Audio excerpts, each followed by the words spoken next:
Give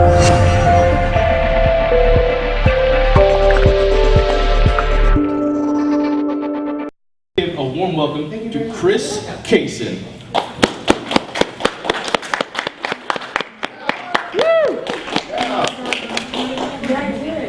Okay. Hey Chris, how's it going? It's going well. Thank you. Tell the crowd about yourself. Okay. After that warm introduction, I can't imagine what else to say. Yeah, it's true. Everything he said was true.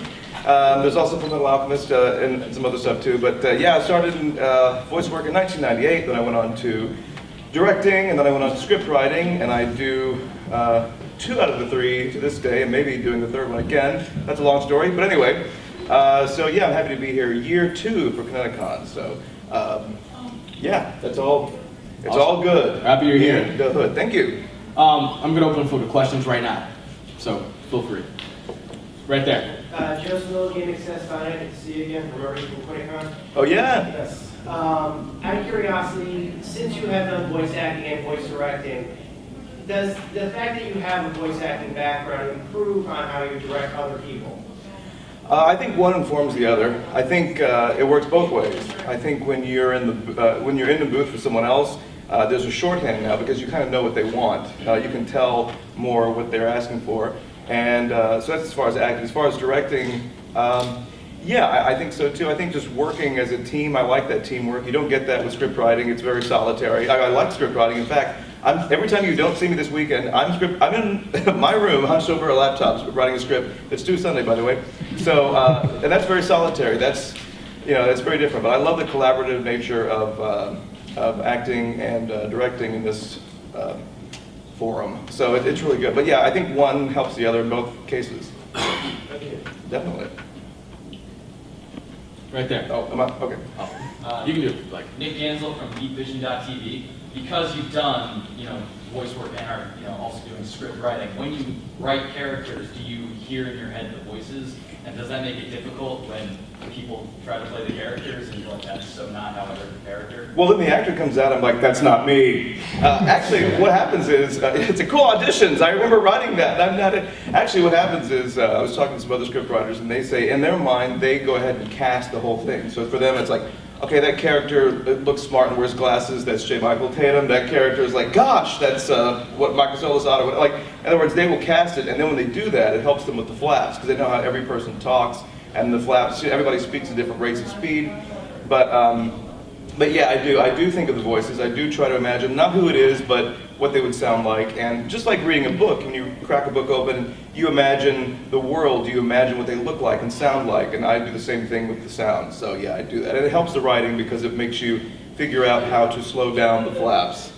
So yeah, that's the only thing is, with adapting, it's a pre-written, the story's there. You're adapting, so it's already written. So now it just becomes the imprisonment of getting the same idea across with, 2 flaps for a paragraph. So you have to condense or vice versa, so that's the problem. But I definitely hear the voices of the characters, yeah. right there. Geeky Panda here from the Geeky Panda blog. Has there been animes out there that you really enjoyed watching to yourself, like, hey, this is really great? Yeah, it's funny about when you direct having directed for 8 years, when I watch anime, I can't help but subconsciously, and I want to enjoy it, of course, but I pull it apart. I go, that was a splice, that was the second take, that was the third take. I know that guy, I've never heard him before. Why did they use that? That's a great, it's like the Matrix is pulled back, and now I'm no longer invested in the story. I'm just like, it's like, a Jenga puzzle being put together, and I'm just watching it. And also, it doesn't help that I know a lot of people involved, so now I just go, hey, Joe just blew that line. So I'm not giving C3King it almost, but I still enjoy it. But there are times when I can watch something and even I'm taken out of it, and I'm just able to watch it for what it is. When that happens, I go, wow, that must be really good. So that has happened every once in a while. But for the most part, it's harder and harder for me to watch it for what it is because I see behind it. It's like a magician doing tricks for other magicians. Like, the rabbit's back there, that's just, it's that. But I still appreciate, maybe if nothing else, it helps me appreciate the art of putting it together. Because I definitely empathize with how hard it is to make that train, go down the tracks. So that's really, it allows me empathy, put it that way.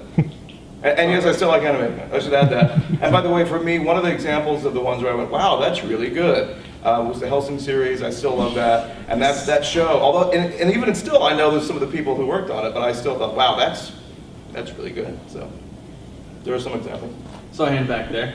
Dan from Validation.com. Big fan of your work from Yu Yu Hakusho. Yeah. One of my favorite shows. And from Kenshi, which I just finished watching. And you voiced probably one of my favorite characters. Oh, great. So I want to know, when you came up with what you were doing for Sing For It, how did you just because that's a very kooky character. How did you... The opera singing, How did you come up with what you want to do for that character? Well, it's always a collaboration. I was brought in specifically to do that character because Monica Rial, who was directing at the time, she thought I would be perfect for it. I didn't even know a lot about it going in. I was already Tachimaru the mouse, by the way, but in the show. But leading up to it, I thought it was wacky. I do sing a little bit here and there, although hopefully not as terribly as that guy. But the original Seiyu, in my opinion, he played it as a joke to sing off key a lot. That was the joke, was he was kind of a really bad singer. Believe it or not, I tried to stay on key poorly, if that makes sense. Like, well, I was doing this over-the-top opera singer, but I was trying to make it sort of legit, but I had a great time doing that. He was over the top, and I love over-the-top characters because I don't get to do that in real life, so that was fun. If I can ask one more, speaking of over the top, Gluttony. Yeah. That was a good series, but how did you come up with what you want? Did they give you something like, this is how we see the character, or did they just say, this is who he is, run with it? Well, it changed. First of all, Gluttony, nobody rocks a black unitard like Gluttony. It changed. When it first started, he was kind of monsterier than even the Japanese, and they slowly sort of tapered that off into more of a sort of a confused evil man-child type voice that it turned out to be. And that did change over time, but it was just weird. It was great working on, actually, this doesn't really happen a lot, but I got to work on 2 different shows where I worked on the show, it was over, 6 years happened, it started again. And I'm talking about Dragon Ball Z and Kai, or in this case, Full Metal and Brotherhood. And so to go to school, have a summer break, and go back to school, but it's school you like, by the way, is really unique. So that was really a unique experience, and I liked working on Brotherhood more than the first one because I felt comfortable doing it. It was like an old friend, like, okay, I know how to do this now. Whereas before, you're always unsure, an actor is always unsure. But the second time was more fun for me, even though he's not around as long. But for the most part, I had a great time. And that was a collaborative thing too. But we did tweak it a little bit. Those first few episodes he was in for the beginning of Full Metal, you'll notice a slight change by like episode 1 through 10. Right in there it changes. It goes from lower to higher and creepier. So yeah, definitely. I saw your hand. Yeah. Charles from Full Coverage Writers. As a script writer and voice actor, are there any times throughout this whole process where it's kind of just left to, you have time to talk, improv, versus it's all just scripted and kind of set up for you? Yeah, well, even as an actor, do you get the opportunity to improvise? Yeah, how much is scripted versus improvised? How much do you put in there? It's pretty loose, particularly in the case of comedies, or obviously, as you can imagine, comedies are more like that. Although I have to say, in the case of, one example I'll use, I did not write on, but there's a show that Funimation did called Shin-Chan, and I love that show, it's ridiculous, but they had probably 6 or 7, normally a team of 2 will write one show. In this case, they had a team of 6. And the scripts were very dense. It's all digital now, it's a flat screen, but if you were to print them out, the scripts were that thick. It was like a little phone book, because for every joke, there were 5 or 6 alternative lines that were other jokes. So then it became director's discretion. So the director would work with the actor, like, I like joke 4 right now, and they would use that. So they had so much to pull from. So in the case of Shin-Chan, which actually seems like a show where there'd be a lot of improvisation, there wasn't, because it was so densely packed with jokes. But yeah, we add words here or there. We will try to make things better as much as we can in the room. And the script is very fluid, it's not set in stone. A lot of times, authors particularly, of which there are quite a few guests this year, many of them hold their words very preciously. In other words, it's done, it's over, and nothing, not a word can be changed. But in the case of anime dubbing, it's very fluid. Things are changed all the time. And I know that too, writing a script, I know here's what I've got, and then I'm sure it'll be changed in the moment. So, and sometimes if the script is really bad, if you're a director, you can get an assistant, you want to get an assistant writing credit because you've changed it so many times. But yeah, the script is always up for interpretation, even during production. Saw your hand. I'm Jason Lenowski, Cosplay NYC Magazine. You were joking earlier about Gluttony rocking a leotard. I was wondering how you feel when you see some of your characters brought out by cosplayers walking around conventions. And have you ever thought of cosplaying yourself? Well, there goes my sit-up joke. I think, first of all, it feels great, you know, but I take it with a grain of salt because I know that they're dressed up as the character, not necessarily the dub, for example. Although I do feel somewhat aligned, you know, my piece of it, I do feel aligned to the character, so I love it. You know, I wish I would see more and more. I even get that way when it's a show that I just wrote and I've never voiced. Just when I wrote, let's see, Moggy the Labyrinth of Magic, I wrote that. And when I see characters from the show, I just love, I'm like, I know you. Like, I just like that. And as far as doing it myself, I'm not, whether gluttony or otherwise, I'm not going to do it because, one, I'm not good at it. I don't want to disrespect the art form. And two, it's kind of like the band who's playing, who wears their band t-shirt on stage. I just don't think that's cool. So I'll probably let the pros do it. So, yeah, but I'm all thumbs with needle and thread, so I would be terrible at it. Back there. Dan Warren from Guys Nation, GuysNation.com. You've been a part of a lot of big series, either, you know, in the booth or behind the booth. How does it feel to be a part of these, you know, just these very inspirational series that have these large following of fans, from Dragon Ball Z to Kenshi to Full Metal? I mean, how does it feel to be a part of these big series? I love it. I mean, not to be too philosophical so early in the morning, or is it early? It is for me. But I feel like, you know, obviously one day I'll be dead, but these shows won't. And I only do any of this stuff for two reasons: to make myself happy and make other people happy. And I'm already happy. So I like the idea that when I'm gone, something that I did or was a part of, a small part of, will go on to make other people happy way down the line in the future. So I love the idea that it will last forever and it'll bring people joy. So I love that. Time for about two more questions. Right there in the blue. Ian from AnimeGamers.com.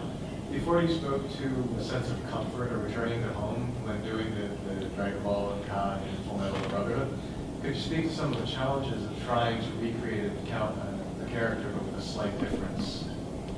Let's see. Well, in the case of, sometimes they want it to be eerily exact, in which case they'll play a lot of references from the previous show, and you have to go over it and over it to get it exact. At the same time, I think it's inherent to the voice itself as an instrument that it will be slightly different. I know we came back and worked on, let's see, it was one of the multiple incarnations of DBZ. Which one was it?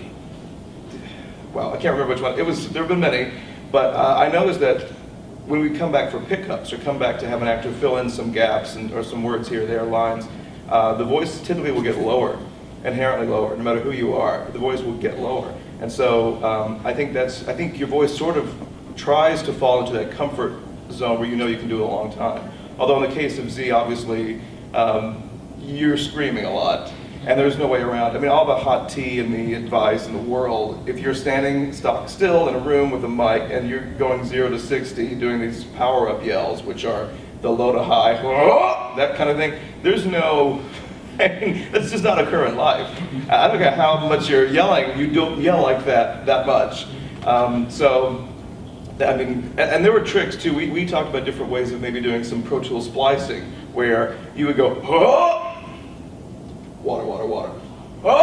Like you keep it going, and it never worked. We tried everything because there were so many yells and they're so long that you thought, okay, maybe we have the tools.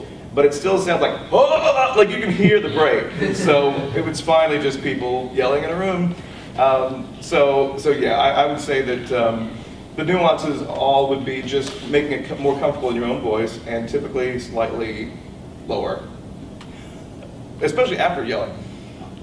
Over there. Farella from WHUS, can you give us a sampling from your favorite line? Ever? Ever. Wow. I mean, that sounds like, I know it's a diplomatic answer, but they're all my children. I couldn't pick one. I don't know my favorite line. What's funny is people tell me what theirs are, and I usually just give it back because it doesn't belong to me anymore. It belongs to everybody. It's really hard to say. Well, let's see. One of the, but I'll do it anyway. I've noticed too that when someone says, "What's your favorite character?" and then you tell them, maybe it's a character that to you is special, but maybe not that many people have seen it. They're like, "No," they don't want to hear that. They want to hear the one that's been on TV that millions of people have seen. But an eerie line would be, Gluttony has an eerie line, although he doesn't string that many sentences together. But when let's see, it was in the first one, and he said, "Can I eat the preacher?" It was creepy to me. So anytime you're eating a preacher, sends chills. So that.